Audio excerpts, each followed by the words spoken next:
Breast cancer at cervical cancer ang karaniwang sanhi ng pagkamatay ng mga babae sa Pilipinas. Sa pamagitan ng pap smear at breast examination, maaaring malaman kung may sintomas ang mga babae. Pero may ilang lugar sa Pilipinas na bihirang marating ng ganitong serbisyo. Sa mahigit 7,000 isla sa Pilipinas, hindi ka basta-basta mauubusan ng mga mapapasyalan. Kagaya na lang ng Camotes Island sa Cebu, nahitik sa mga likas na yaman. Kabilang sa mga pwedeng subukan dito, ang zipline sa Lake Danau.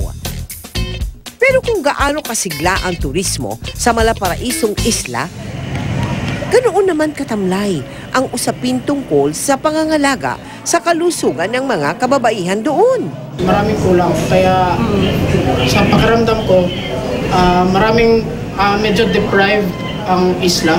Tulad dito, mga isla o sa mga baryo o sa mas mga malalayo pang lugar, hindi sila aware na merong screening for cancer. Kaya kasabay ng pagdiriwang ng Araw ng Kababaihan, nagsagawa ang GMA Kapuso Foundation ng libreng pap smear at breast examination. Kabilang sa mga nagpasuri ang single mother na si Janet. Sa lahat ng mga babae, kailangan talaga sila mag-undergo ng breast cancer screening at saka cervical cancer screening. Sa kabuuan, mahigit 100 kababaihan mula sa 3 bayan sa Camotes Island ang nabigyan ng libreng breast examination at pap smear.